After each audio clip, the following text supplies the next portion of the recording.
បាទសួស្តីមិត្តភក្តិបងប្អូនទាំងអស់គ្នាបាទសូមអរគុណដែលបានចូលមកទស្សនាវីដេអូក្នុង Channel របស់ខ្ញុំបាទថ្ងៃនេះខ្ញុំមានវីដេអូថ្មីមួយចង់បង្ហាញបងប្អូនទាំងអស់គ្នាអំពី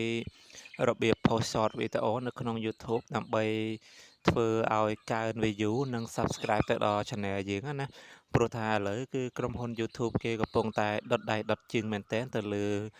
ការ post short វីដេអូនៅក្នុង YouTube ហ្នឹងណា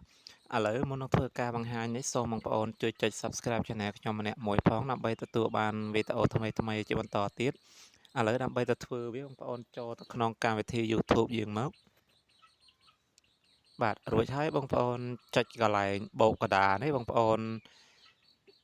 បាទរួចហើយបងប្អូនយកពាក្យupload វីដេអូបាទសូមបញ្ជាក់បងប្អូនបន្តិចណាការ upload short វីដេអូនេះគឺបងប្អូនអាចផុសក្រោម1នាទីចុះគឺអត់អាចផុសវីដេអូលើសពី1នាទីឡើងបានទេគឺ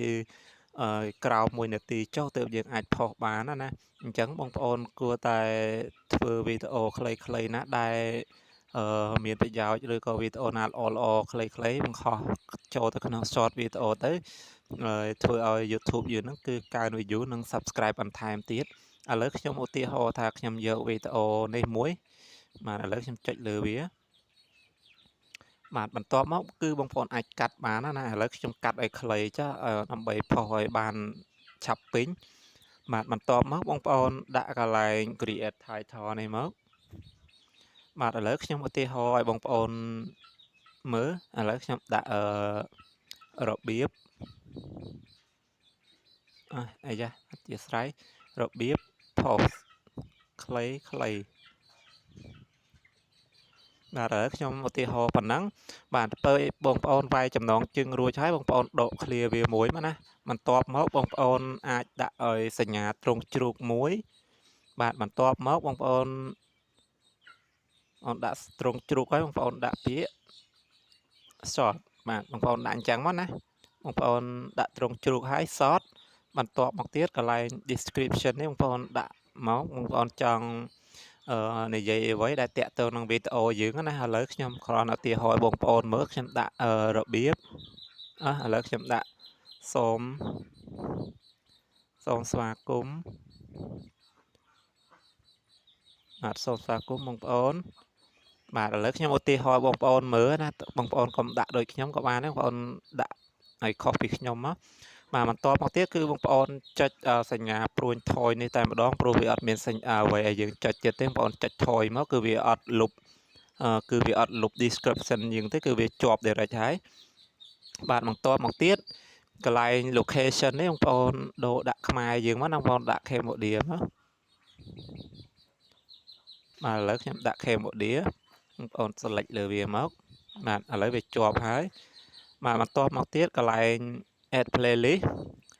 បាទបើបងប្អូនមាន playlist ហើយបងប្អូនអាច select ដាក់វាមកណាបាទពេលរួចហើយបងប្អូនចុចពាក្យ upload បាទពេលដែលបងប្អូនចុចពាក្យ upload ហើយបងប្អូនមកមើលខាងក្រោមនេះគឺជាកន្លែងដែលយើង upload ពេញឬនៅណាបងប្អូនអាចចុចលើវាបាន library បាទបន្ទាប់មកទៀតបងប្អូនបង្កើត playlist មួយមកបងប្អូនអាចបង្កើត playlist នេះមួយគឺសម្រាប់ដាក់short វីដេអូណាពេលដែលបងប្អូន post short វីដេអូខ្លីៗហ្នឹងគឺបងប្អូនយកមកដាក់ក្នុង playlist ថ្មីហ្នឹងមកឥឡូវបងប្អូនចាប់ផ្ដើមបង្កើតវាមួយមកបងប្អូនចុចលើវាមួយបាទរួចហើយបងប្អូនយកពាក្យ nick នេះមកបាទបន្ទាប់មកទៀតបងប្អូនដាក់title playlist យើងមក short វីដេអូហ្នឹងឥឡូវខ្ញុំបងប្អូនដាក់ត្រង់ជ្រូករួចហើយបងប្អូនដាក់ពាក្យ short អីយ៉ាបងប្អូនដាក់ពាក្យ short ណាបន្ទាប់មកទៀតកន្លែង private នេះបងប្អូនចុចលើវាមួយមកបងប្អូនត្រូវជ្រើសរើសយកពាក្យ public នេះបាទបន្ទាប់មកទៀតបងប្អូនចុច create បាទឥឡូវបងប្អូនបាន playlist មួយណាបាទនេះ playlist យើងមិញណានេះបងប្អូនអាចមើលបានវីដេអូយើង upload ពេញឬនៅណាបាទនេះវីដេអូយើងកំពុងតែ upload ដែរ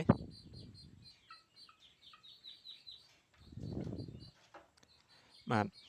ពេលបងប្អូនចង់លុបវិញបងប្អូនអាចចុច3នេះបានបងប្អូនអាចចុចវាចុច delete វាទៅណាបាទឥឡូវគឺយើង upload ពេញហើយ បាទឥឡូវគឺយើងអាប់ឡូតពេញហើយណាបងប្អូនទាំងអស់គ្នាបាទបងប្អូនទាំងអស់គ្នាអញ្ចឹងវីដេអូខ្ញុំចង់បង្ហាញបងប្អូនទាំងអស់គ្នាអំពីរបៀប post short វីដេអូហ្នឹងគឺមានតែប៉ុណ្្នឹងឯងបើបងប្អូនពេញចិត្តកុំភ្លេចជួយចុច Subscribe Channel ខ្ញុំម្នាក់មួយផងដើម្បីទទួលបានវីដេអូថ្មីៗជាបន្តទៀតអញ្ចឹងយើងនឹងជួបគ្នានៅវីដេអូក្រោយសូមអរគុណ